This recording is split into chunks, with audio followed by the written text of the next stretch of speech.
తిరుపతి జిల్లా గూడూరు నియోజకవర్గం ఎమ్మెల్యే వెలగపల్లి వరప్రసాదరావు సమావేశాన్ని నిర్వహించారు. తనకు మరోసారి టికెట్ దక్కలేదన్న బాధతో పరోక్షంగా విమర్శలు చేస్తూ వైఎస్ఆర్ కాంగ్రెస్ పార్టీపై అసంతృప్తి వ్యక్తం చేశారు. అలాగే ఆయన ఇటీవల జనసేన అధినేత పవన్ కళ్యాణ్ ను కలిసిన విషయంపై క్లారిటీ ఇచ్చారు. చిరంజీవి పార్టీ పెట్టినప్పుడు ఐఏఎస్ విడిచిపెట్టి రాజకీయాల్లోకి వచ్చానన్నారు. తిరుపతి ఎంపీ టికెట్ కావాలని జగన్మోహన్ రెడ్డిని అడిగానని, వైసీపీ అభ్యర్థుల మార్పు స్థానాల్లో ఎక్కువ రిజర్వ్డ్ స్థానాలే ఉండటం బాధగా అనిపించిందన్నారు.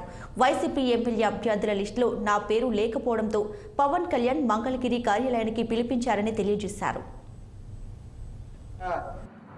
చిరంజీవి అన్న ఈ విధంగా సామాజిక న్యాయం కొరకు నేను ఒక పార్టీ పెడుతున్నానని చెప్పినప్పుడు నేను ఐఏఎస్ విడిచిపెట్టి రావడం జరిగింది.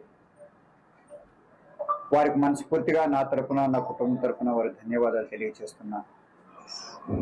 ఆ రోజు నేను చేరింది కూడా యువ నాయకులు పవన్ గారి దగ్గర చేరడం విషయం కూడా అందరికీ తెలుసు. చిరంజీవి గారు ఏం చెప్పారంటే, మీలాంటి అందరూ కూడా పవన్ గారి దగ్గర చేరండి అని చెప్పడం జరిగింది. సో వారిద్దరికి కూడా ధన్యవాదాలు తెలియజేస్తున్నా. ఆ తర్వాత జగన్మోహన్ రెడ్డి గారు ఎంతో గొప్ప మనసుతో ఒకసారి నేను ఎంపీగా గెలవడం జరిగింది, మరొకసారి ఎమ్మెల్యేగా గెలవడం జరిగింది. ఈ సందర్భంలో నేను ఒక్కటి తెలియచేయాలనుకుంటున్నాను. నేనేమి విశ్వాసఘాతకుని కాదు, తప్పు చేసే వ్యక్తిని కాదు.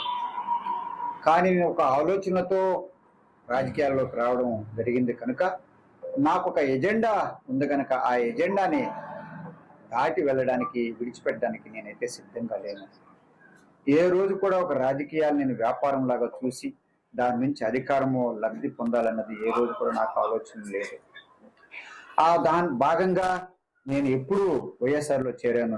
మా వైఎస్ఆర్ పార్టీ నాయకులు, కార్యకర్తలు ఎవ్వరు నన్ను కూడా దూషించొద్దని చెప్పి చేతులు జోడించి కోరుతున్నాను. చచ్చిపోవడం అంటూ జరిగితే ఖచ్చితంగా రోడ్డు మీద ప్రజల్లోనే చచ్చిపోవాలన్నది నా కోరిక, నా ఆకాంక్ష. అందుకే ఒంటరిగా కూడా ఇక్కడ ఉంటూ నా కుటుంబం అంటూ వస్తే నేను ప్రజల మీద ఇంకా నేను దృష్టి పెట్టలేమో అనే ఉద్దేశంతో కుటుంబాన్ని కూడా దూరం చేసుకుని ఇక్కడ ఉండడం జరిగింది.